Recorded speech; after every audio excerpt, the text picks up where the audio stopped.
Okay. Start out with approval of the agenda.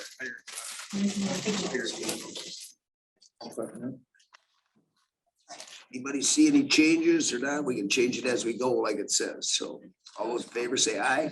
Aye. Opposed, none. Approval of the minutes. I'll make a motion. Tracy.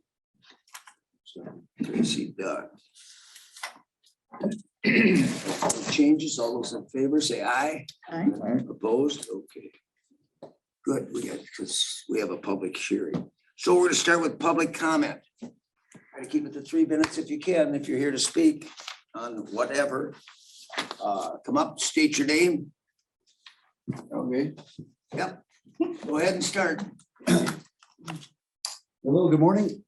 I'm David Graham. I live in Milltown and I'm a retired veteran, 21 years in the Navy. And I own a nonprofit business in Milltown.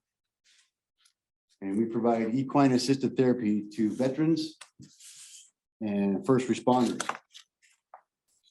We've been in operation just for a short while now. We're still in the growing phases of our business. But as you know, there are several veterans and first responders out there who require some equine assisted therapy for their post-traumatic stress. And I'm here to talk to you today about opening up those trails. They're just less than a half a mile from my property in Milltown. My property is at the end of Rock Ridge Trail.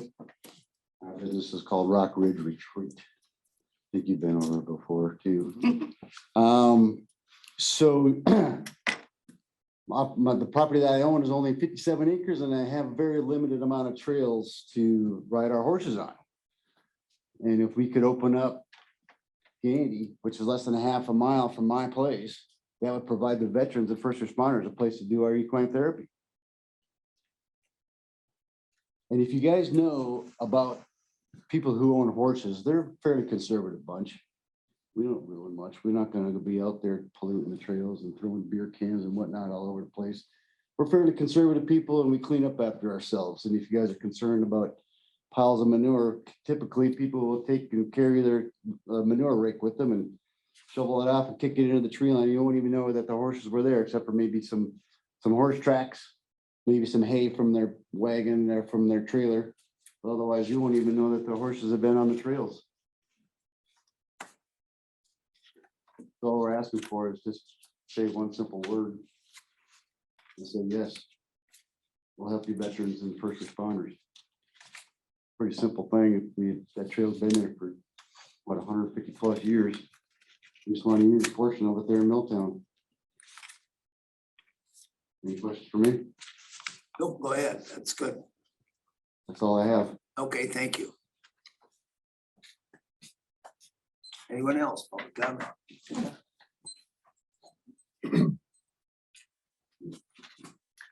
Morning, my name is Sarah and I own a large therapeutic farm just east of Luck. We're 6.5 miles out of Luck. I'm actually the instructor at Dave's Rock Ridge Retreat. And I also am an instructor with 4-H. I grew up in Stillwater and rode the Gateway Trail from the time I was 7. We still drive down and ride the Gateway Trail because it's a lot safer than the trails up here. I have a large number of people I cannot take out to the existing trails out at the Barrens because of the difficulty of it. My special needs riders cannot. That's just, it's too difficult for them to do. The Gandy is a wonderful opportunity for them to actually be more interactive with the community. I've followed this for quite a bit online, and I guess I'm a little saddened that it's a us versus them type thing. I've seen a lot of misinformation about the horses ruining the trail, the bed of the trail. I've walked the trail, I've biked the trail. The horses are, even in wet weather, the weight of those horses is not going to dig up that trail. And some of the misinformation with bikers that they have to get off their bike and step aside when a horse comes by, that's not true. We actually, when we go down to the Gateway, have an amazing time talking with people. A lot of people want to stop, see our horses. We engage with them. We have food trucks along the way down there where we have really good interactions. I know one of our biker people is the owner of my favorite restaurant in this area. So I really, you know, I hope we can come to some type of an agreement. But the other thing I want to point out is, as I walked in, I saw the vision statement. And this is really, I mean, this is important to me. Improve the quality of life for all who live, work, and play in Polk County. If we make a public entity only for some, that's not all. So to me, especially working with special needs, veterans who have some issues, they're included in that all. Equine people are included in that all. But I guess I really push that. We have this large therapeutic community up here, and that straight, easygoing trail, it's beautiful, it's quiet. It's close to many of us. That's an important part of including all and improving all quality of life. So thank you very much for your time. Thank you. I hope the best for both sides. No, but I have to go teach. So good luck, guys. Thank you. Anyone else? Public comment.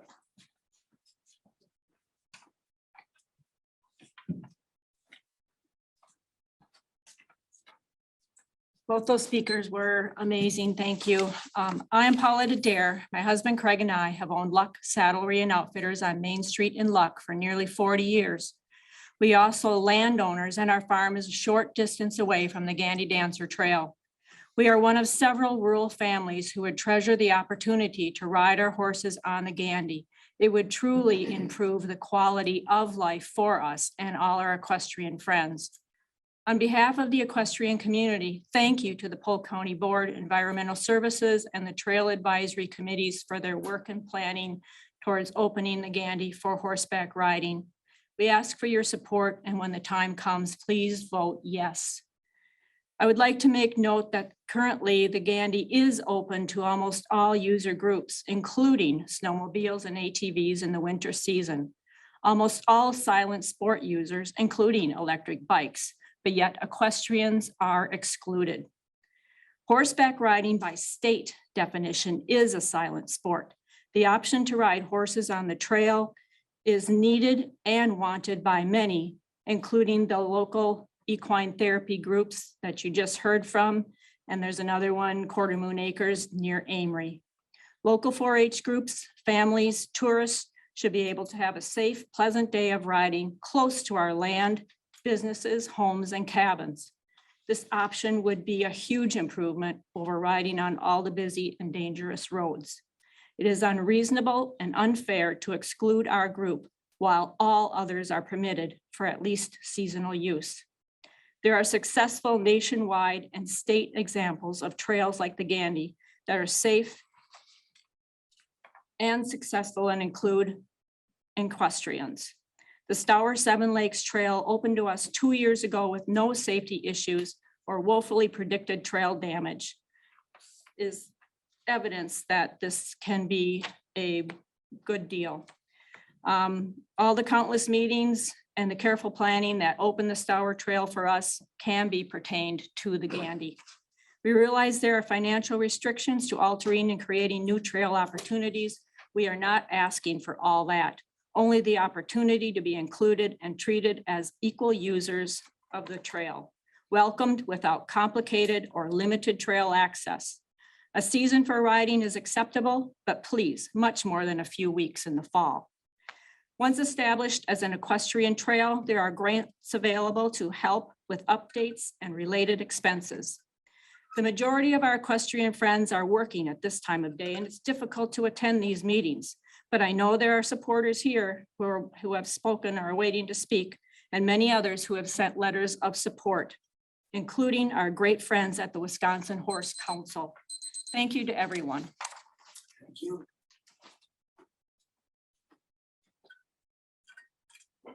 What else? Public comment.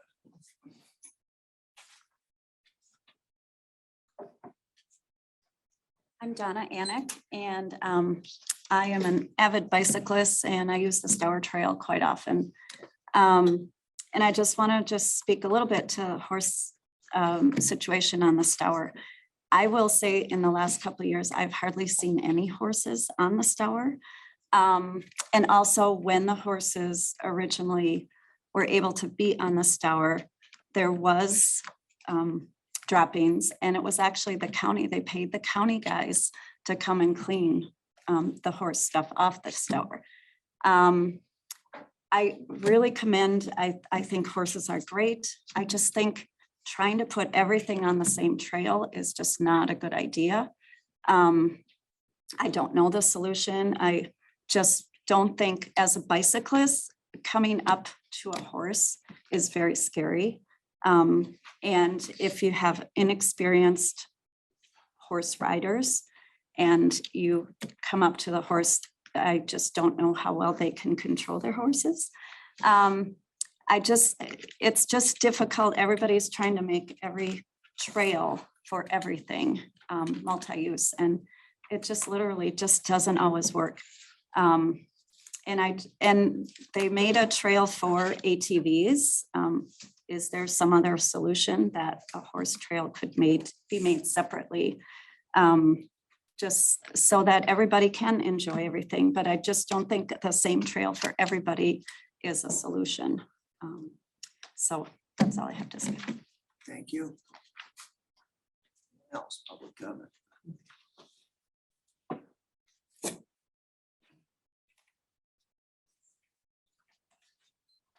My name is Michelle Nelson. I've spoke here before. I really liked the comment about the mission statement, everybody being able to use it. And my example has always been the lakes. We have airplanes that land on the lake. We have kayakers, we have swimmers. Everybody gets to use the lakes. Some way we need to figure out how to use the trails for everybody. The equestrians are a silent sport and it's a healthy lifestyle. We've also made a big commitment to work with the county to have the equestrian community help in any way possible. We've made that commitment and we'd like to continue that. We have not had any incidents on the Stour Trail. Maybe a lot of people don't use the Stour Trail as much as what they thought. The bikers thought that it was going to be overloaded with horses. It's not. We go out for a trail ride. It's quiet. You probably didn't even notice us. This creates the Gandy creates a great opportunity for 4-H kids in the area who don't have the trailers or the families to haul them to many other places. They can hop on the Gandy and go for a ride. It's much safer than on the roads. And I want to thank Polk County for considering this. Thank you.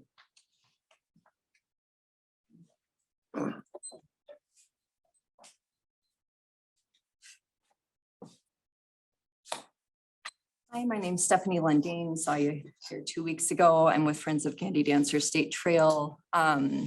Serve on the board of directors. I also own Cafe Ren, adjacent landowner to the trail.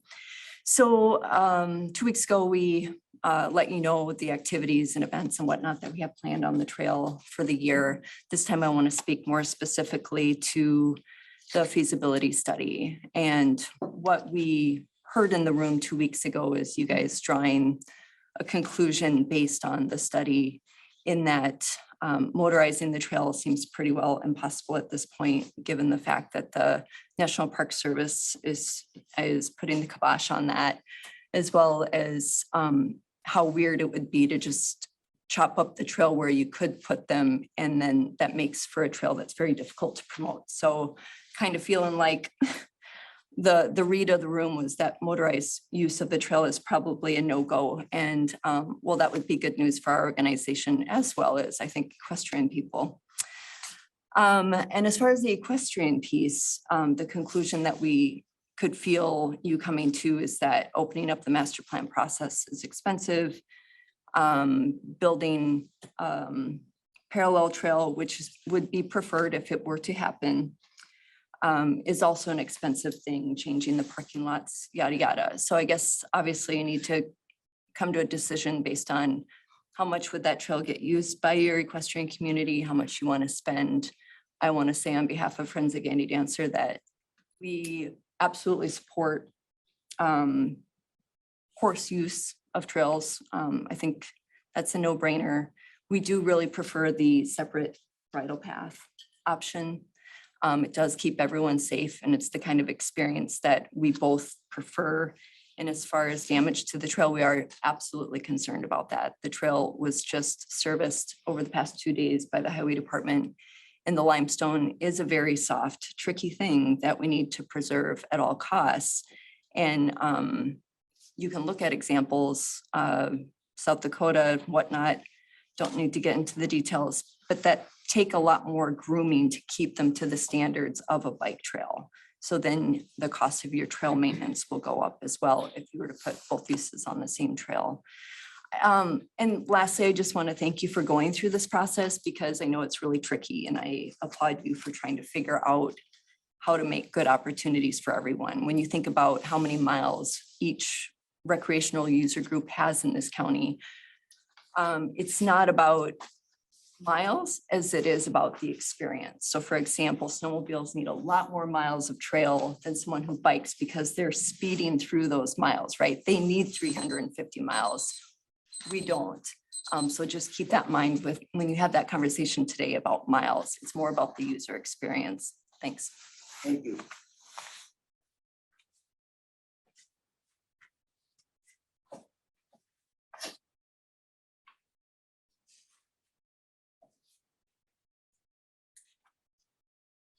Good morning. My name is Richard Erie. I live in Georgetown. I'm conflicted. I own horses. I can't ride them anymore because I don't have much of a back left, but I'm even more conflicted because equine therapy is something that's very important. That's my view is it's those people who need help deserve it. I'm not sure that the way to do it is to open up the Gandy to equine use. One of the questions that came up on May 3rd was how many miles of horseback trails are available to riders in Polk County. The Trade River / Knowles Forest up in the northwest part of the county has 40 miles of equine trails. 36 of those miles are for exclusive use by horseback riders. The Gandy in the county is 29 miles. 15 and a half of that is the Ice Age Trail. While on the Ice Age Trail, horses are permitted, they're not preferred. And your consultant's report in dealing with the equestrian use contemplates that the horses would not be on the existing trail tread, but rather would be on a separate path. Estimates the cost of doing that at $10,000 a mile. Goes on to say that the total cost would be $110,000. That would take care, I guess, of 11 miles. I'm not sure what 11 miles they have in mind. As Ms. Lundin indicated, you will have to open up the master plan. And in light of the fact that you have that Ice Age Trail segment from south of Centuria up to just south of Frederick, it remains to be seen what the view of the Department of Natural Resources will be to putting horses on the Ice Age Trail. It seems to me that in this situation, the more prudent choice would be to leave the Gandy as it is.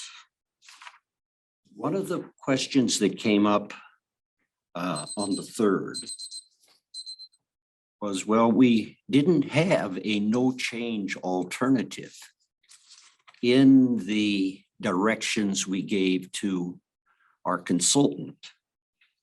I think the chair suggested that perhaps the consultant should consider a no change alternative.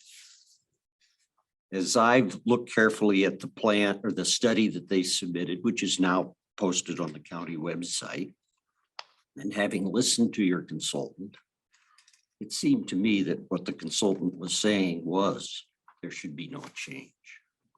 I'd also point out that in the 2001 comprehensive county network trail plan, which, as I have researched this matter, is the origin of this study that was commissioned. It did have 5 alternatives. If you go to page 63 of that study or of that network plan, you have the 4 alternatives that the consultant studied, but the 5th one was make no change. So it seems to me that if there's any concern that the make no change alternative was somehow or another foreclosed, I don't think that's true.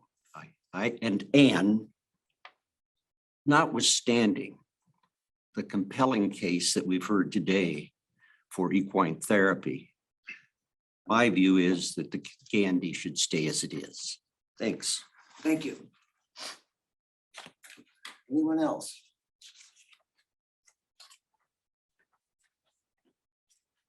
Good morning. Thank you for allowing us the opportunity to speak. My name is Valencia Andrade. I grew up in Balsam Lake. I was involved in the local 4-H horse program. I high school rodeoed. Unfortunately, there's not a lot of opportunity or availability around the area to ride your horses besides on the roads, which can be an unsafe experience. And I just think it would allow a lot of the youth to have a safe area to ride, practice their riding skills, get involved in the equine opportunity. And I just think it'd be a very beneficial thing to include, and everybody should have the use availability to use the trail. And I rode on the Stour Trail as soon as it was open to horses. I had a great experience. Me and my friends hauled down there. We met up with a family that had a stroller and a child, and they enjoyed it. They came up and pet our horses. They had a great opportunity. They were excited to see horses on the trail, and they just thought it was a great experience as well. And there were no issues whatsoever. So I just think it's a great opportunity for us to be able to be a part of. Thank you. Thank you. Anyone else?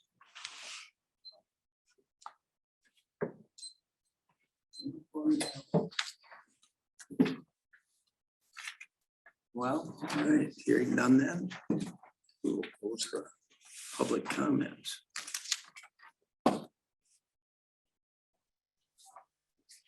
So we don't have another, number 5, we don't have any other supervisors here, so that's good. Yeah, did I put it the right way?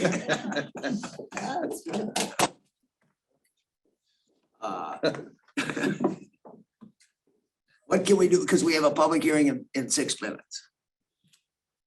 Chairman O'Connell, we could probably tackle 6B. Did we get 6B in? Okay, We can do that. okay, let's do that then for get one thing. And then we can open up the public hearing. Support materials, good morning, everyone. Good morning.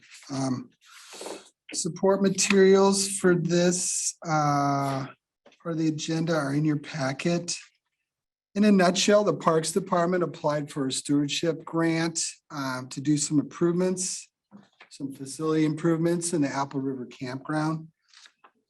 So they include upgrading the vault toilet with a huff cut out there, a shower unit, new footings for that facility, also some plumbing to be improved upon, as well as electrical hookups. Of course, they're gonna need to drill and install a new well.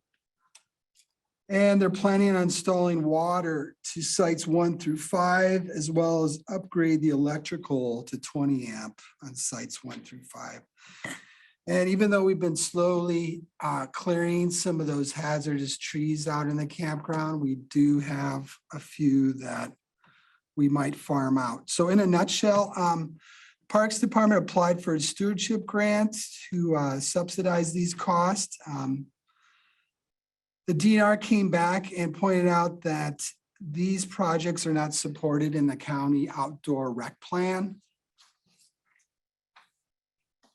So hence, we need to amend the corp or county outdoor rec plan. And I have to sort of fast track this because they've given us to, I believe, July 1st to ensure that we still qualify for that grant. All right, so that's. They're pretty confident, aren't they, that they might get this? Okay. Does this have to go to general government at all? It should not tell. Not at this point. Does have to go to county board. Let's go to the full board, but not to the. Right. The governing till we do the Right. money part. Okay. All right then. Anybody have questions on this? What's the total amount of the grant? 91,000. Because the total project was 180, isn't it? Yes, sir. Approximately 182. 182, okay. 91, yeah. Pretty much dollar for dollar. Mhm. All right, Want a motion? I need a motion to, yes, I make a motion to approve resolution 24-23 with recommendation. with recommendation. yeah. Okay, so we'll mark that, all right. Anyone else with any questions then? If not, then all those in favor say aye. Aye. Opposed? Good, so that will be on the next board meeting. Yes, I believe so, yeah. I will tell you that the corp is due for a rewrite next year, so we'll be evaluating all of our county assets and ensuring that future projects are in that plan. So that'll be more or less on our work plan for the fall to get started or whatever. Correct. Yeah. For any rewrites, try to do that. Like. No, ordinance it's due season. next year. What's due next year? So next year is when it expires. So next year we will be working on that. Okay, the 24, okay, Yes. all right. All right. 2 minutes of fresh air, and we'll have a public hearing. What's that? We take a couple of those chairs and move them over there so these folks could have a seat. Oh, yeah.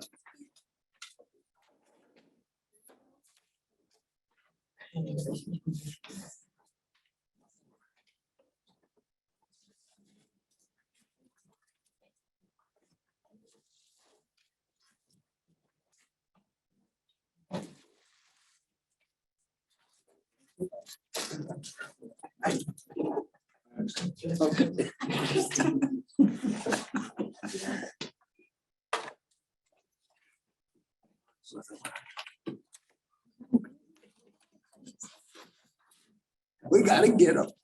You gotta get them.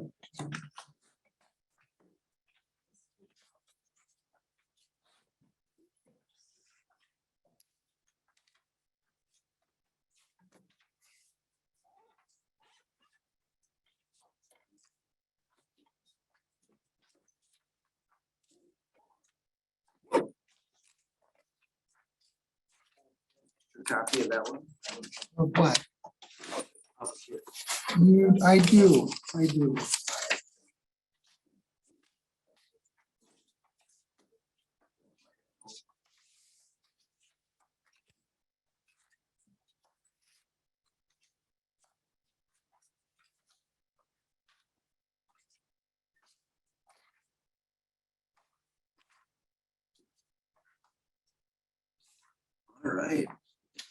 Ready to start it? Yeah, let's open it up. Okay, opening it at 9:31.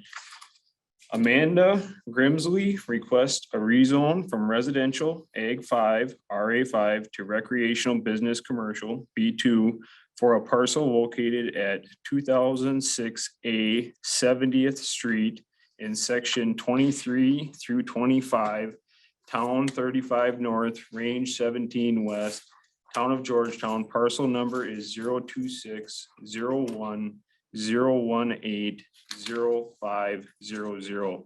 It's 19.98 acres in size. Claire has it up here on the screen.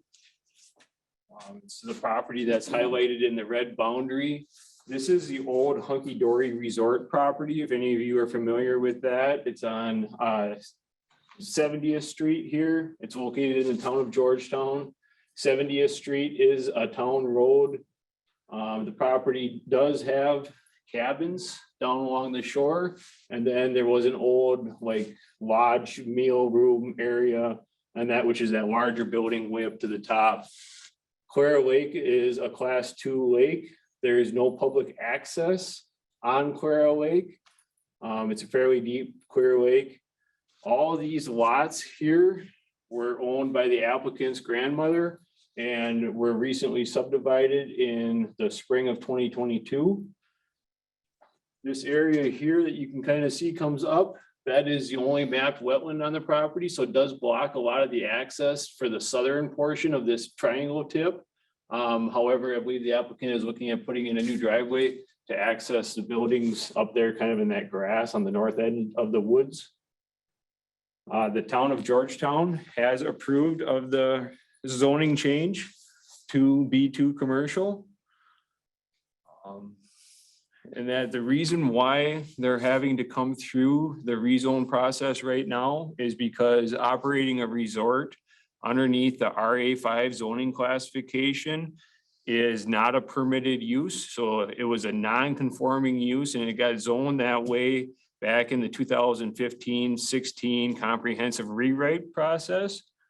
The resort has been shut down or has not been operating for more than 12 months. So a non-conforming use that is not operating for 12 months or more then has to come back and comply and that with the new ordinance requirements. So if the rezone is approved and that, a resort would still require a conditional use permit in the B2 zoning district. So with that, the county sent out the proper notice to the newspaper and all the property owners within 300 feet of the property for a proper class 2 notice prior to this hearing, and we did not receive any public comments. Okay, we have the Georgetown copy right here, exhibit 1. Correct. Yep, All right. exhibit 1. Those minutes were from their March 21st, 2023 minutes, and I'll just read the portion of the minutes. Amanda Grimsley rezone. Mike Kelby made a motion to approve the Grimsley rezone from residential to business recreational. Mark Ince seconded, all in favor, motion carried. I did talk with Mr. Trainer, which is the chairman in that, and he said they had no concerns on the request last week. So Okay, the town didn't receive any either. town didn't receive any comments either. That's all I've got. That's what you have. Okay, do we have anybody here to speak for it? The applicant is behind you, yeah. Anything to add, subtract? Come up to Jason because it's being recorded, please. Okay.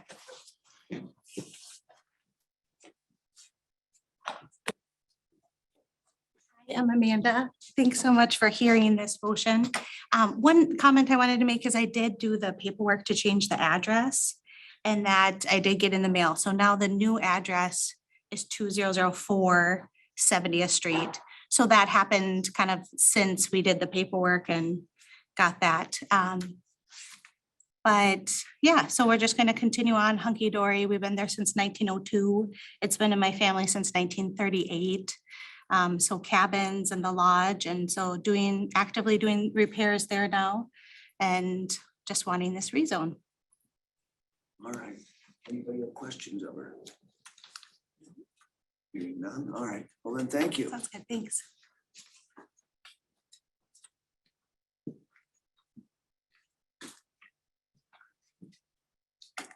Claire, can you pull up the findings and Yeah. conclusions? Thank you.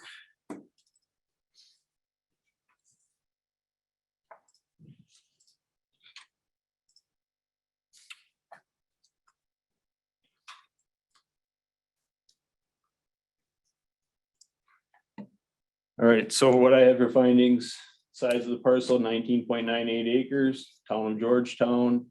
Purpose of the rezone is to reopen the resort on the property.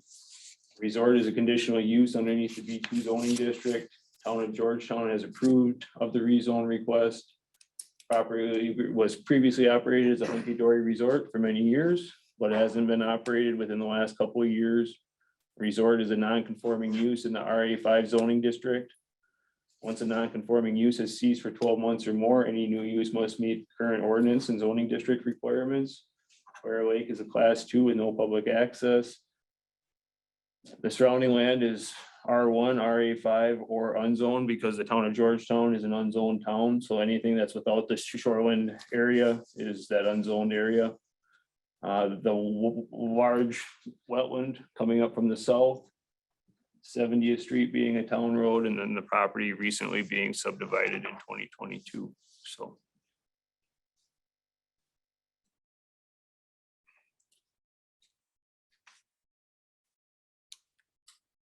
Did it say anything about existing cabins or anything, or that'll be the CUP? That'll be CUP, Zoning yep. part, all right. So the existing cabins and stuff, all right. I didn't do any photos of this one and that just because I didn't think they were needed, I guess. So, but we will have them if they come forward with a CUP application, so. Mhm. Okay. Anyone have questions? Concerns? I will entertain a motion for or against. To approve. I second it. Second.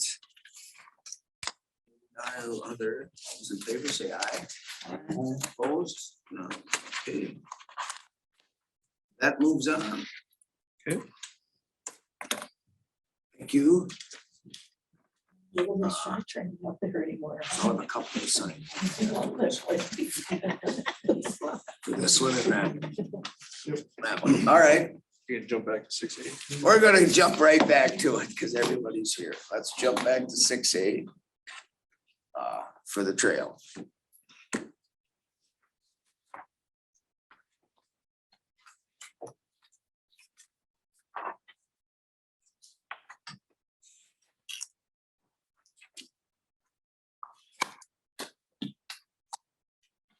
Yeah.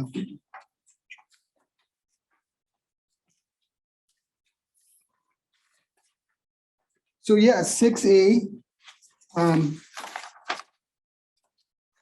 On the agenda. The product of last Environmental Services Committee meeting. You had directed us to do some improvements to the design, which I handed out to you earlier today. We've added a fifth alternative E. So again, the handout I provided. This afternoon, I'll post this online as well. On page 10, and forgive me, the pages aren't numbered. Page 10 is when the alternatives end. So we added alternative E, which basically is status quo. On page 7, for alternative B2, we identified a road route from St. Croix Falls to Evergreen Avenue in Sterling. Lions Park is not feasible. Without going into a lot of detail, it's Fairgrounds Road. So the county road at the entrance of the fairgrounds between the dog park that the city owns and the fairgrounds would be your staging area. You'd go up 210th to 160th and then 200 Street, which is on the west side of Centuria on north. So we have identified that route. So we have that in more detail elsewhere, but anyway, we have met that's deliverable. On page 2, we tallied all the recreational miles for each user group in Polk County, and we segregated the road miles from the total. Those road miles are include both town and county roads. And we segregated the designated road routes from the total as well. Lastly, I asked the consultant to simplify or highlight the development cost and the O&M costs for each alternative on page 11 and 12, which is at the end there. So we broke those out and simplified them a little easier for you. That is what we've done subsequent to the last meeting. And then also I handed out a cost estimate, which I believe Chairman O'Connell, you asked for master plan revision.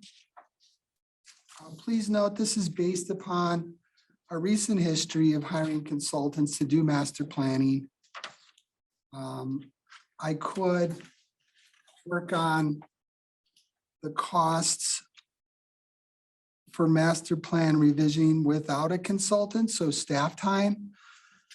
And that's doable as well. But what I did here is just basically include the consultant cost, the county planner's cost, and then my and Malia's time as well. So without a consultant involved, naturally that cost is going to be easily cut in half.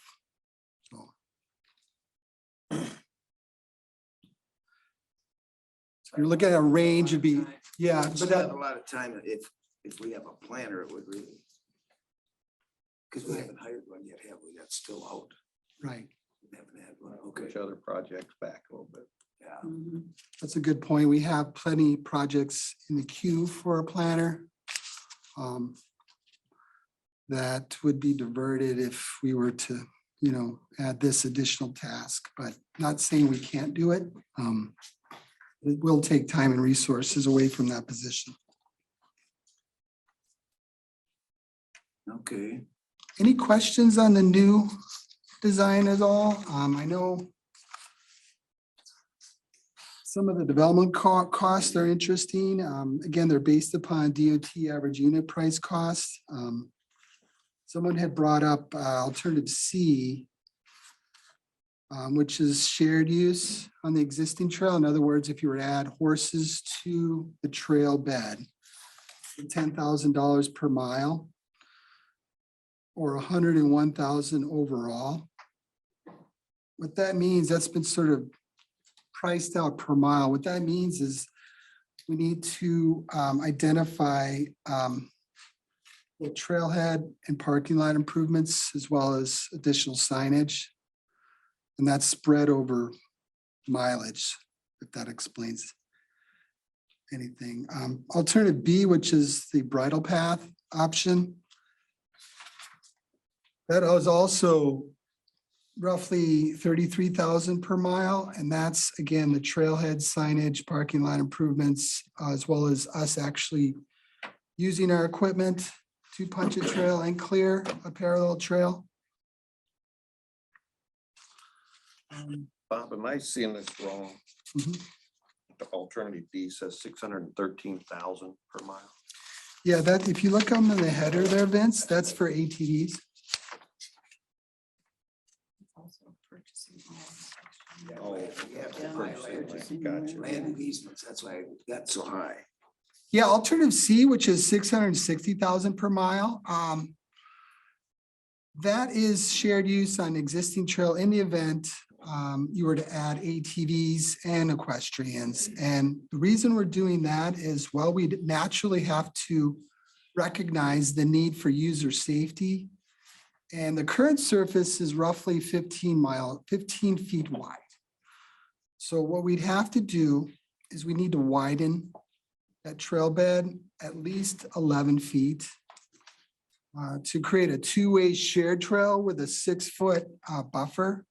So basically you're increasing the trail surface from 15 feet to 26 feet. So imagine the amount of fill and aggregate that would need to be brought in by widening it another 11 feet. And that includes, the shoulders and the embankments as well. So we'd have to truck in a lot of fill and aggregate. Hence, that is why that cost per mile is so high. And as you know, the Gandy, at least the Polk County section is 29 total miles. 49 miles between St. Croix Falls and Danbury. Ice Age Trail has those protections for 15 and a half of those miles. So again, back to the Polk County segment, you're looking at 13.5 miles in which ATVs could potentially be allowed. And that's in one of your alternatives. However, it's, the front end and you're road riding all the way up to Frederick and then you're back on again. And as our consultant pointed out in the design, it's that is really not feasible. So you've heard a lot of this before. Go ahead. No, I was just gonna say, Burnett, you can't have ATVs on. Okay, so that it would dead end in Lewis. We're at the county line, so that we kind of remember that too, that it, Questions as well. in equestrian also would dead end. Yeah, no. Okay. So, yeah, if you're doing a shared trail or a bridle trail, we would have to have a terminus both at the southern and northern segment. And also a big question, if you were to pursue that, is where would you start? Which community would that southern terminus be? That's important to know. That impacts development cost as well as our master planning process, which would be naturally the next step. If we did add horses, and if you notice back into the cost estimates under alternative B and C, the development costs for putting equestrians on the Gandy is less than building a bridle trail. However, there's O&M costs, new operational and maintenance costs by adding them to the trail surface. And I believe our consultant identified it as $8,000 per year. So those are a new expenditure. Whereas if you built a bridle trail, those O&M costs are nominal. But you have to build the trail. True, Yeah. but your front end costs are higher, but in the long term, they're less. So like the overall cost for each of these alternatives, then we would also have to add on the almost 111,000 for the changing the master plan too, right? Right, again, I mean, if we were to do it internally, and this goes back, it predates me. I mean, you all remember tool design with the Stour. At some point, there was a decision to bring in a third party to help facilitate that process. So I used the hours based upon that experience to come up with these. But Sharon, in the event we were to do it internally, I'd be about half the cost. So there's that. So yeah, by adding trails, naturally there's going to be development cost, operational maintenance cost on the road. The master planning process is going to be need resources and time. And then you probably are aware of this, Currently, we're dealing with litigation regarding the Stour. There's no guarantee that would not happen again with the Gandy. So the next step here is either to move this on or do we ask the DNR if, from public comment, if I remember they asked, would they allow horses on it if we, but that would be a master plan change, but I mean, can we ask them ahead of time? I have. If it's feasible, what I if have. they, in the DNR They said, support the Department of Interior's perspective. Which is, The questions are not preferred, but they're not restricted either. Unlike, okay, so the question was, and they're not preferred, that's the National Park Service because it's a scenic. trail. right, it's both a national scenic trail and a state scenic trail. So State, it has it's those two both. protections, yeah. So it's a state in that, okay. Mr. Chairman, can you clarify that in the Ice Age Trail Park? Are they saying that separate, or they would prefer not, but they don't, they allow them there? Or that- A question, you see what I'm saying? equines? Yeah. Yes, equines, they prefer that they not. But they can be on the But they Ice Age Park. So it wouldn't be any different than technically. Do we know if they're on it Between anyway? Don and I, you just said the Department of Interior preferred not to have equestrians on the Gandy part, Mhm, but they are allowable. mhm. So is it the same then with the Ice Age Trail portion? Yes, Oh, same. yes. Okay. Do we know if they let it on the Ice Age anywhere else? Horses? Pipes or what? Is that, I thought that was a preferred walking trail. Well, horses aren't allowed on state land, period. Oh, So if the Ice Age goes through state land, They can't be on. horses Oh, aren't allowed okay. on state land, period, on the Ice Age Trail or anywhere else. Most Park is state. But it's a park. So like Mackenzie Creek Wildlife Area, you can't legally ride a horse in it, I know that, but but they can't, I mean, Cumberland Falls is a state park. They have a mhm. campground and everything. Yeah, I think it's because it's a state park, not a wildlife area. State wildlife area. Mhm. Okay, that's in the lead.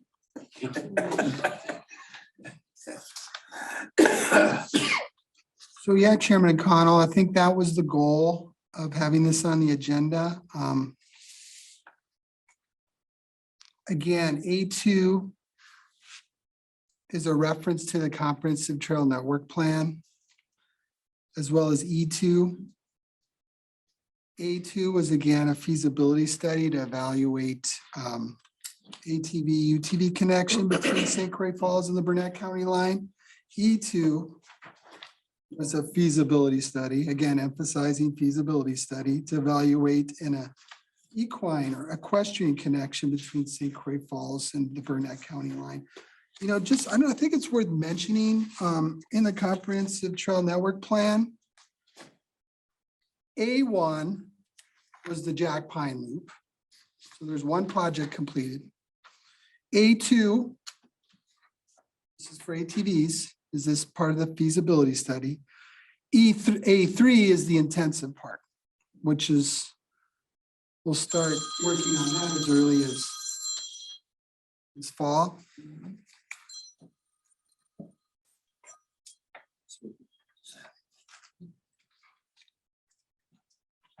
E1, just to be fair, is the adding the parking facility at the midway point of the Gandy. So that was the Wanderers. You mean Stour. Stour, sorry, thank you. Thank you. E2 is this project, and E3, which is also in the Comprehensive Trail Network Plan. It's one of those 13 that were not deemed high priority, but are still within the plan, was to develop new horse trails on county lands in the Sterling area or any county lands. And then you all know this is not part of the Comprehensive Trail Network Plan. I'm just pointing this out is the new loop trail and parking camping accommodations at Summers Lake for our equestrian friends. So just to be equitable, I think we're trying to accommodate every user group, and there's still some ongoing and future projects for each user group. So I just thought that would be of value. That's something we should have out there to show that the under 13 are still there, maybe. That people know that we've completed. I mean, out of the 26. Yeah, I mean, You know what I mean? And that Yeah. list is. Right. For funding and stuff, we're trying to, and we can only do so much too, but Chairman O'Connor, that's a really good point. We really do need to improve our project tracking. It's, to get that to show that a lot of it's being done. and a lot of Yeah, it's- it's, There's a lot of work. right. We're working on that, Yeah. and to disseminate that is important. It's been a challenge with staffing and resources. You know, this emphasis to build these things, so you're focused on that, and then you're planning, and then you're trying to track them. So it's a challenge. I don't want to make excuses, but yeah, we could do a better job. Going on. But I mean, we had 26, got it to 13. Right. Because that's what we could finance, and now some of these are getting grants, so we have more money to push and move around. Yeah, I'm glad. To show that we're dropping down to get more of these. Yep. So that money went a long way so far So far, from the Lime Corps. Right, I mean, that think- was huge. That was a lot of money that Yeah. got moved around. I'm glad you brought that up, because for all of those projects that received allocations from the lime quarry sale proceeds, many of those projects will have a surplus. Many of those projects are getting subsidized through grants. So I think carrying forward those funds to tackle the bottom half of the comprehensive trail network plan would be a good practice. Just continue this momentum to keep it going. investment in our parks and trails, yeah. So, And we have natural parking trails. People, I mean, instead of just one or so. So I mean, that's to help with that in the maintenance, okay. So now this, do we want to move this to the full board and have like a committee of the whole? Or do Well- we want to recommend or? sorry to interrupt, but yeah, I thought that was the goal. That was the intent to put this on the agenda. Again, this being a feasibility study, you know, I can't really answer what the next steps are. Sure. The consultant has one more deliverable in their scope of work, which is a formal presentation to the county board, Okay, preferably in June. So the idea was for you as a committee to choose an alternative for the county board to consider, and also help prepare our consultants to deliver. okay, so strike down a few of these right away and stuff, some of these alternatives. Like I would say, alternative D, we probably wouldn't do because of the cost. And the ATVs, if we change it, we can't be on, so that's A. I mean, we're down to like one or two. E would, if E was added, was it not? To leave it the Yes. same, Yes, so we would have E and shared. So we would have C and E probably. Is that what I'm looking at, or what is everybody else No, I looking think at? yeah, I think you're right. C and E. Is it C and E? I don't see E on here. That's to stay the same. E is, It's not on this sheet, but it's to stay the same, it's, isn't it? There's A, B, not C, on mine. D. it goes back No, one, 'cause there's no go back, cost. Yeah, There's no cost, so that's what. so go back a page and the E is no change in the E. yeah, no change. Okay. B is the parallel one, B2. Next to trail right away, shared use trail, A. It's adding a trail. I guess. Narrow it down for them so they wouldn't have to go through each one, or they could show each one, So to show that we've narrowed it C down. and E. Well, there's C no and E. use them talking about ATVs because ATVs is not, it's not an It's not. option. No, So those options are off. Mhm. You know, I mean, there again, other than that chunk or whatever it is, and that's. you know, Yeah. So it's C your question. Yeah, C or E. So then have them move forward with those. I mean, they can still show that we looked at everything else. You know, but they won't have to go as in depth, maybe. Does that make sense? It does, or, you know, you guys have seen it in depth. Would you rather make a recommendation here going forward? Or would you rather do it at the committee of the whole? And then that kind of opens, you know, I think they'll look for you to give a recommendation. After last night, we need a committee of the whole. Because it doesn't matter what we recommend, they're gonna, the last minute, somebody's gonna open the door. Can you have discussion based on a recommendation Of course. only? Right. Not the whole gamut of, you know, opening all. Go this back and up. start again. Yeah, like we did with that whole can of worms last night. Yeah. But remember, that was put in the consent agenda, not the committee of the whole. Yeah. Basically, the meeting last night was a committee of the whole night, because there Yes. wasn't, Yeah. you know, Yes, it people was. were just discussing. But you could make a recommendation, and let's say your recommendation was to go with alternative C, then I think we would have to draft a resolution to reopen the master plan and see how that goes. If your recommendation was to go with alternative E, then nothing would have to be drafted. It would just be. I'm saying, let's not even do a resolution, because we don't know until after we have that, till after the meeting. So you don't want to make a Or- recommendation. I will recommend Well, I think- these two. Recommend, but not go as far as resolution based on how. the So just county put it on the next county board agenda for a discussion during committee of the whole to discuss the only two feasible options that came out of the feasibility study. Right. Yeah, I think that's reasonable. Whichever one comes out, because then C or if E. it is E, there's no resolution. Yeah, I Okay. mean, leave it alone. If it's C, it comes back as a resolution to Yeah, this committee before the July meeting and goes to the county board in July. Right. then it goes, I think that's reasonable. okay. Okay. It's Yes, gonna be, I Bob. just like to point out alternative B is feasible as well. What is? Alternative B Oh, for yes, questions. it That's should- the yeah, bridle path. That's the question on the same So one. B is the bridle path, C is shared use, and E is status quo. Okay, So you actually have three. three of them, B, C, Feasible. and E, okay. But are you saying you're not recommending B? Yeah, is that what? I would recommend. Yeah, I know, I think C or E. I Yeah, think C or E. yeah, I'm not, yeah, I would vote against B. Yeah. Mhm. Yeah. Well, It's yeah, $1 million. Yeah. C or E. So should our recommendation be that it is just B or E? Excuse me, C or E? Just north and there's no, that's been discussed over and over is that the banks are like this, you can't build them alternate. Right. Yeah, Yeah, Yeah, and you Yeah. can't even hardly widen them either. Yeah. No, Yeah. no, Just, yeah, yeah, then you're talking. that huge amount per mile. yeah. Yeah. So C or E. Well, C is the $18 million one. I got the wrong, You're looking at ATVs again. You got the wrong one. I got the wrong C C. is 101,000. I got 18 million. That's the We'll ATVs. take it, Kim. If you got it, we'll take it. I write the check tomorrow. Let's go.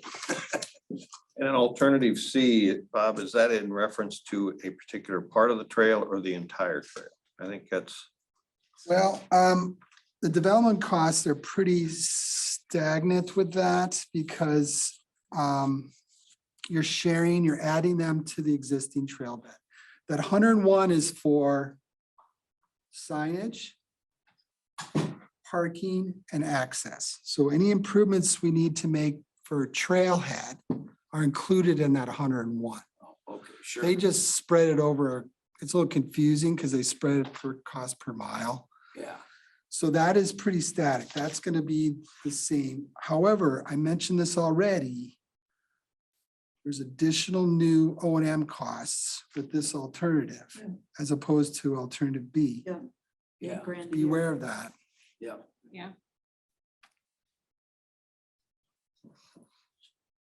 Okay.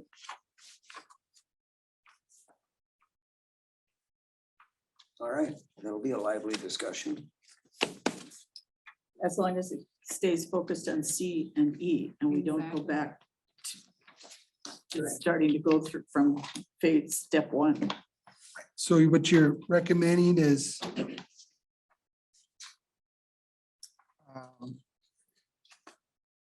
the equestrian alternative C and E. And for ATVs, it's really alternative E, right? Okay. Yeah. That one, there's none there.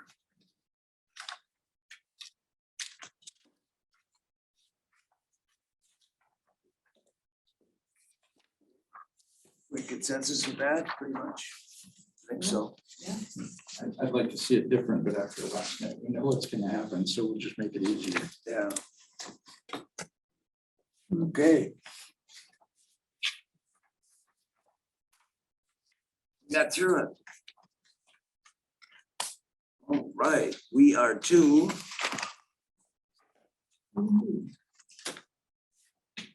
St. Croix Falls. All right, so this is all in your packet as well. The town of St. Croix Falls amended their zoning ordinance number 1 that was originally adopted in 1965. What they changed in there is they took and added a provision for having a public hearing before a special exception permit was terminated, or it actually is terminated. They clarified how they want to measure their average lot width, basically the widest point and the smallest point as far as the width goes, and then the average of those two. They added major home occupations as a special exception permit underneath their R1 and agricultural zoning classifications. And then they added a motor vehicle dealership as a special exception in the commercial zoning district or classification. So those were the amendments that they had. Their planning commission held a public hearing on April 12th. And then the town board approved those amendments on April 19th. So we just need to take and pass it through to the county board if you guys want to. There's no conflict in any of the county's ordinances with these changes, so. Okay, Motion to approve. motion from Brad. Is there a second? Second. Second from Sharon. Yep, go ahead. The technical one, but this Janet Kruger. She have anything to do with the family that fishes in Alaska? What? Fishes in Alaska, they own land up there. It's a Kruger. Not that I know. Well, All those in favor then, say aye. Opposed? Okay. That one goes on the consent agenda. Resolution is done for that one, so. Okay. C, Supervisor Olson had asked for that to be on the agenda, so I'll let him take the stage on that. I'm so. also gonna, I think we're gonna have our presentation and move C down so that we have a closed session to discuss it at the end of the meeting. Everybody's, they're all right with that. Yeah, that seem all right, so, because we've got Eric here, we might as well have him do the presentation. Okay. Yes, Eric, we'll get you, so you don't have to come back and go and come back. All right. Good morning. Pleasure to be here again. As you know, spring and summer is our field season, Land and Water Resources Department, and we kick off our field season every year now with some cover crop and no-till inventories. And I want to visit with you a little bit about that today and share what that entails, how we do it, and what the outcomes of it are. We get a lot of value from these inventories and share about that later. So the purpose of these cover crop inventories is to help us with our reporting and share outcomes of the practices that are installed on the landscape that are program specific. As you know, cover crops are a crop that's planted after harvest to stabilize soil, take up nutrients, and minimize erosion. And for us, cover crops and no-till are a practice that we can easily report on reductions or estimate reductions in nutrients and other pollutants such as sediment coming off of these fields and in our landscape. So we use that in reporting.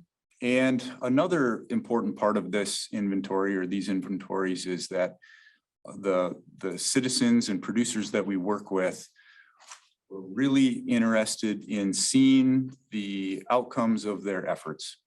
And we're able to visually display this with these inventories and share some of the model estimate reductions. So a lot of these folks are numbers people, and they want to see what kind of influence and outcome their work is having on the landscape. So next slide, please. Yeah, we'll go to methodology.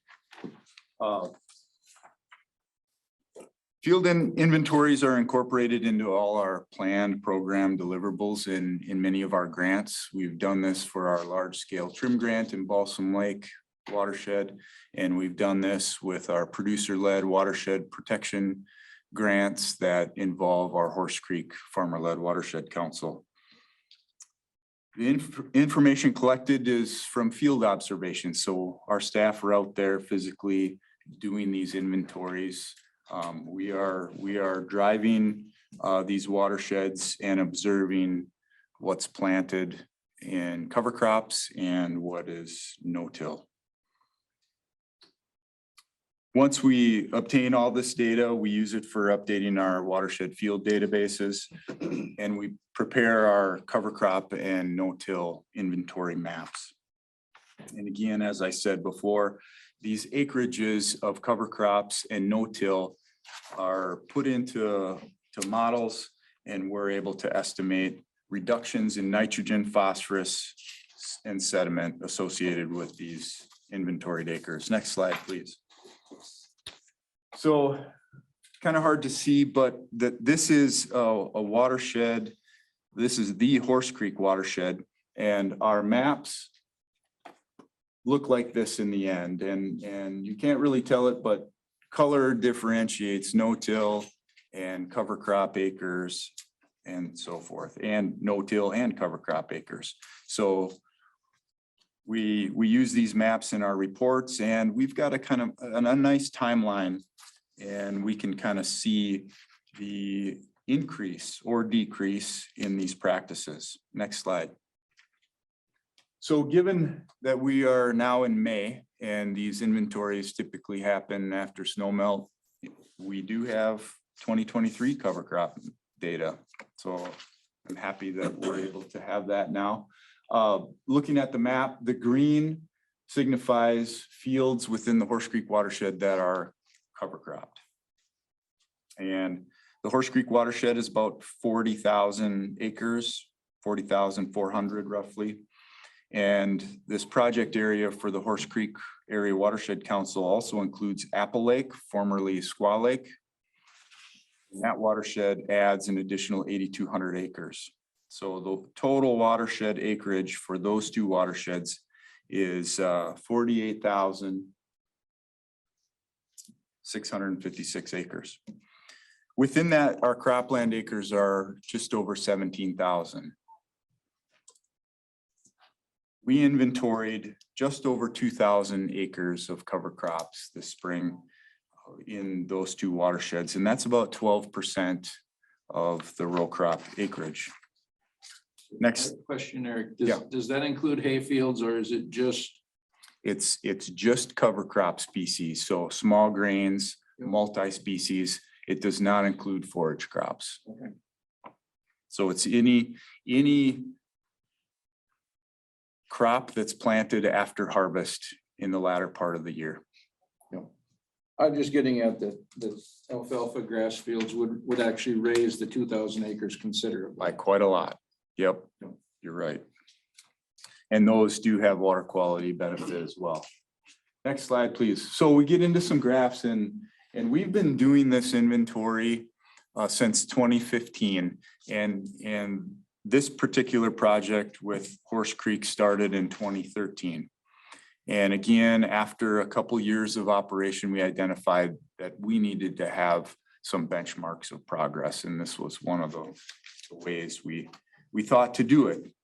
So looking at the graph and the trend line specifically, as a result of the efforts of the Horse Creek Watershed Group and their partners and so forth, we've significantly increased the acreage of cover crops in that watershed over that period of time.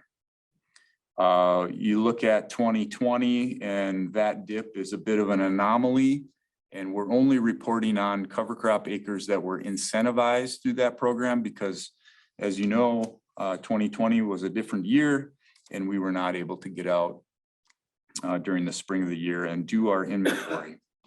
But I'm guessing, based on my experience, that that mark lines up pretty close with that trend line as far as acres for that year. But we've increased significantly, and certainly there's only so much row crop acres within that watershed, but we are continuing to increase, and we're pleased to see that. Next slide, please. The next set of graphs shows no-till inventory acres. And we started this inventory in 2015 as well. Originally, we had decided that we would do this inventory every 3 to 5 years. But seeing that it was a good way to measure progress, and we got some good modeled estimates on nutrient reductions, in 2018, we decided we would include this annually as well. And in 2015, in those two watersheds, we estimated about 2,800 acres of no-till. And in 2022, we have not done this inventory yet. In 2022, we increased to about 3,300 acres, 3,400 acres-ish. We will do this inventory here sometime in June as we get out and do other cropland inventories. So next slide, please. I said before that we can take these acres and we can model estimates of nutrient reductions. And next slide. So for every acre of no-till we inventory, we've estimated that there is a reduction in nitrogen of 3.2 pounds per acre, okay? For phosphorus, for every no-till acre, we're reducing phosphorus delivery from that field by 1.78 pounds per acre. And sediment in tons per acre for no-till is 0.34. Cover crops, the reductions are a little bit less, but still there's value there. Cover crops for every acre inventoried, we're reducing 1.88 pounds of nitrogen, about 0.5 pound of phosphorus per acre, and less than 1/10 of a ton in sediment. So when we multiply these numbers across the inventoried acres, here's what those numbers look like. Over the course of all of the years that we've inventoried Horse Creek and Apple Lake, combining no-till and cover crops, our total reduction of nitrogen has been over 31,000 pounds. Or yeah, I'm sorry, 85,000 pounds. Our total acres inventoried was 31,000. Our total reduction in nitrogen over those years was over 85,000 pounds.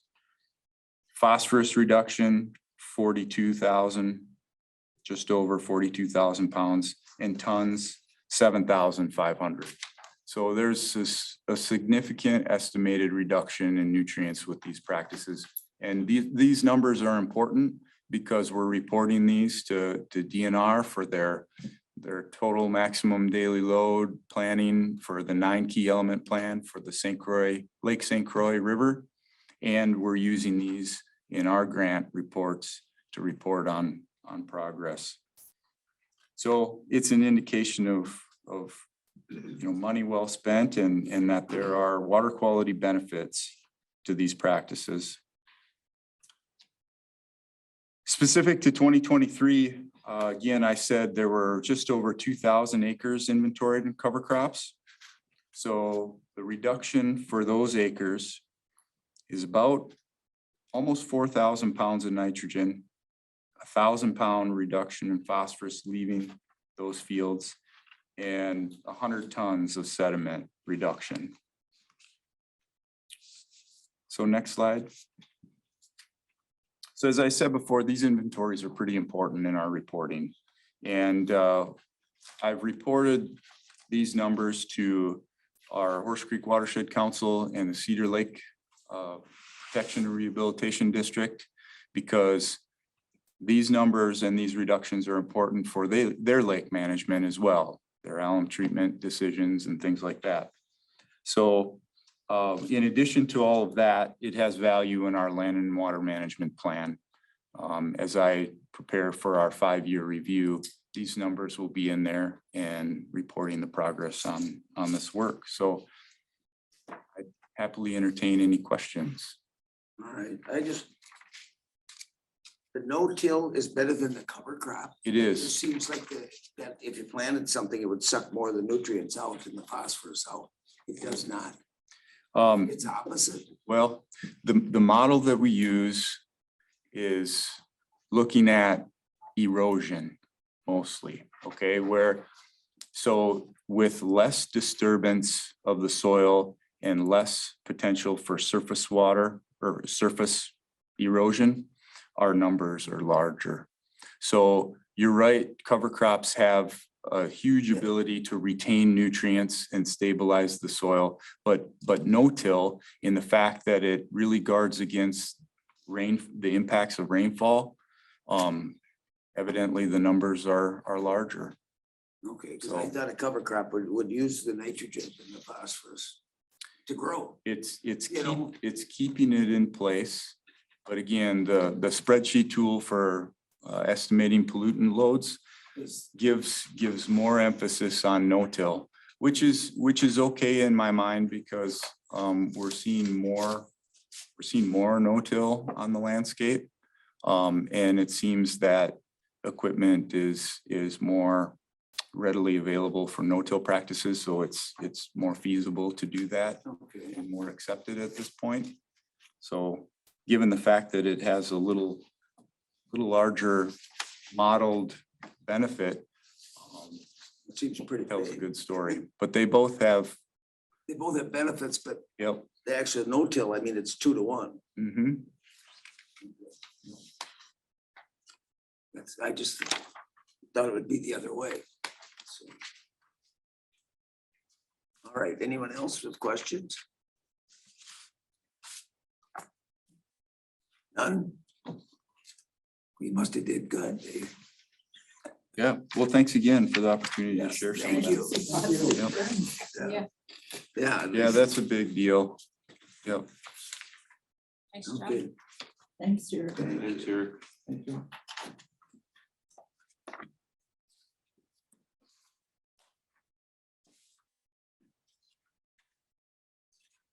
So then if we go back to that C, will that covers, if we're going to close that 1985 1G to discuss short-term rentals? Do you have an update? Do you have an update?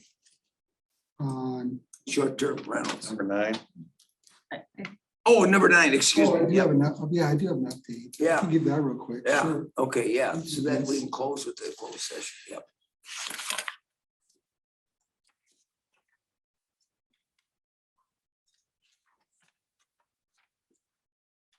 Should have said that, sorry. Well, we just got word from Shale Warner at the Wisconsin DATCAP that emerald ash borer has been confirmed in Polk County in the Dressler area. So it's not good news, but it's not unexpected. It's been coming, you know, as you all know. We've done some social media posting about it, and we might do some other outreach, reminding people to look out for it and to be cautious when moving firewood. So we're the 68th of county out of 72 that has emerald ash borer confirmation. We couldn't hold out forever, but we had a good run, I guess.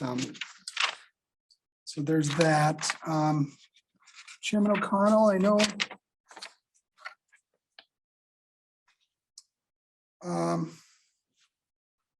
last night, the renewable energy ordinance was brought up. I'm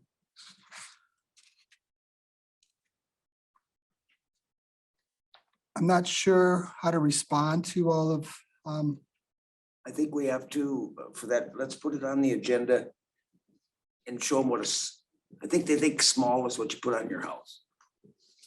A small 2-watt deal is 10 acres. We have to find out the amount of panels and stuff. There's probably 1,200 panels.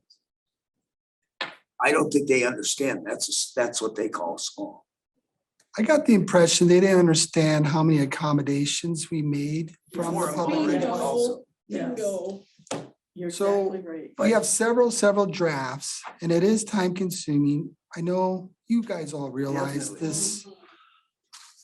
this impact it has on our zoning administrator, Oh, yeah. among other folks. And it's gonna be a busy time right now. Well, that's my question. We can spend some time. We don't have any emerging small scale commercial coming our way, at least that we don't know. We know there's a potential medium size one, but it'll still fit with under 100 megawatts. That's coming. They've been apprised of our ordinance, and they seem to be receptive to understanding what we're regulating. I guess what I'm suggesting is we could, for the full county board, or for you, starting with you, we could identify all those accommodations we have made, all those adjustments in the provisions we have What's made. he asking for? We don't know. I don't think you should get into an in-depth discussion today because that topic is not on your agenda, but I think, you know, putting it on one of the, Putting on the next agenda, and we'll just, Yes, and let's then get his formulating your emails that he sent to everybody else. And let's I've already answer it. requested that. Let's just answer them. And then we'll ask him if, you know, have him come here, we'll ask him a few questions, whatever, yeah. Because I don't think people don't understand what small is. Small is 10 acres. That isn't like a house with 2 little squares, you know. But I agree with you. Nobody last night that got those emails understood what we've gone through in this process and how many things we have accommodated Yeah. them and making changes. But we could probably even put together, because these meetings are really long. But just clips of the various meetings where you guys were discussing the issues that were brought up by Shane. Yeah. And kind of putting it together and saying, hey, everybody, watch this before the next time Well, the at full least, county board talks. yeah, line it all But I up. think we should just probably put it on the next agenda to Something. get into more Yeah. of I think the we'll strategy. simplify it. We could see if IT could help us mash that together. Well, a lot of it's too is do we have to train the county board people? If you're that interested in something, you should come to the meeting. And then not wait till the 11th hour and go rewrite it again. yeah, And then sit and say they do not understand. Well, if you don't understand, you should have been here. I think that was part of Steve's strategy to send it at the last minute to everybody anyway, so that's what happened. But at least it went through. I think we should just answer, you know, like Dan Ruck said, what's small, what's big? They shouldn't be the same. Well, 10 acres, 1,200 panels, to me is pretty good size, even though it's a 2 is all. Well, Vince Megawatts, Vince so. can acquire, none of you got that email? No. No. So, okay, we know several supervisors from last night's experience did get it. Let's start there to Let's see start what there. his, Answer the questions that he sent them. Deb, did you- otherwise, if we want to reopen up the end. I'm I'm sorry. on his side. Yeah, but did you get an email? Oh, you didn't get it. No, Yeah, we didn't need it. I didn't. Well, you can be on his side. That's all right. I just. no, Just- just here. I got it done. Gotta make you sit the other way. Face away. Face away for a while. I can go sit in the wall and. Yeah. No, only Kim goes in the corner. Oh, yeah, I get the He corner. didn't even get the corner by himself last night. Oh. Well, yeah, but that was CJ's mistake. All right. So yeah, I'm kind of getting into agenda item 11. Do you want to wait for after the closed session or? I don't think you should, because the Mhm. language in the closed session said the committee may only reconvene into open session to adjourn. So I would do your topics for next. Let's get So- our topics. If Vince can acquire the REC's objections, we can at least talk about that at the next meeting. Yeah. Um, Then answer. Yep. But on regards to June 7th, comprehensive trail network plan, I might have a new product, a new design from SRF for alternative C and E for you guys to vet, I suppose. Then it's really the 6 conditional use permits from our tourist rooming houses that have been postponed. That's the bulk of the meeting. I will tell you that Extension ag agents are coming on June 22nd. They're on a work plan for June, so they're coming the second meeting. We also will have some budget stuff, but that could probably be wait to the second meeting in June as well. Does anything happen with the tax deeds? That is, I thought we'd postpone due to Act 216. I thought that's kind of in a holding We're still- pattern, we're right? Still sitting on There, two. there's pending legislation that might fix it or fix at least some of the concerns. So, you know. Should we have an update from Amanda though? How many are we getting stuck with? Sure. How many are sitting there? So I think we should get an update to know Okay, I'll ask her. what we're sitting on. It's been a while with, you know, Maybe some of them have paid, right? Like it's just. I mean, it might be 5, it might be 15, but it might be, if it's 100, so we gotta, we gotta start doing something here. Probably the second meeting though. Yeah. Because again, if you think about the 7th, Yeah. the 6 Yeah, CUP applications. because then the set the tax price is just kind of null and void. Right now, second meeting, okay. So yeah, I'll ask Amanda. The ag agents are coming that second meeting. There's some reporting on our annual reports for the budget. Will be the second meeting in June as well.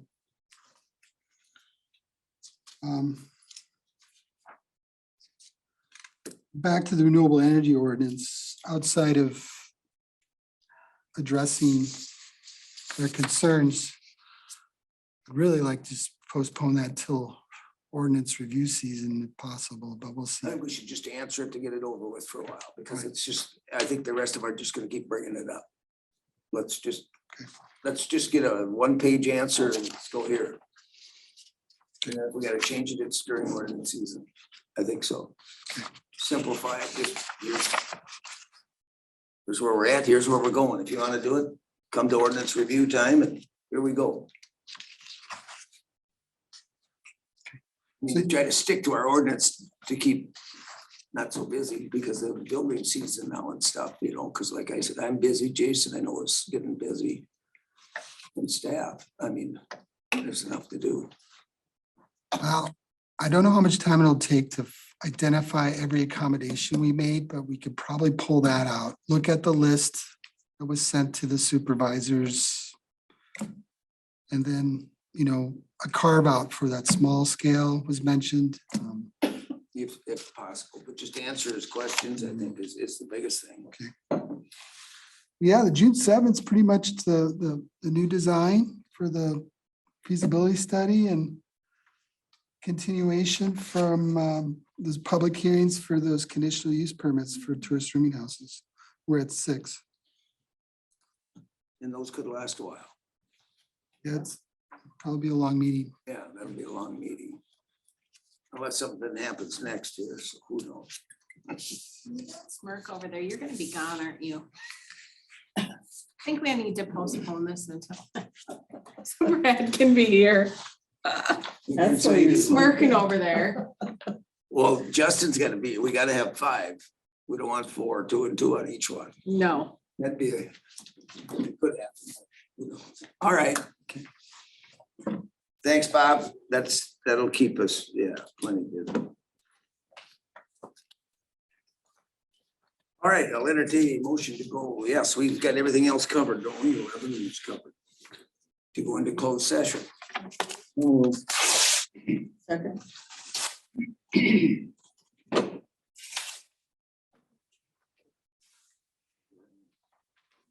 Just have the clerk know who's in the room. Doing all those. I think We didn't vote. That's what she's telling that we didn't vote. all those in favor say aye.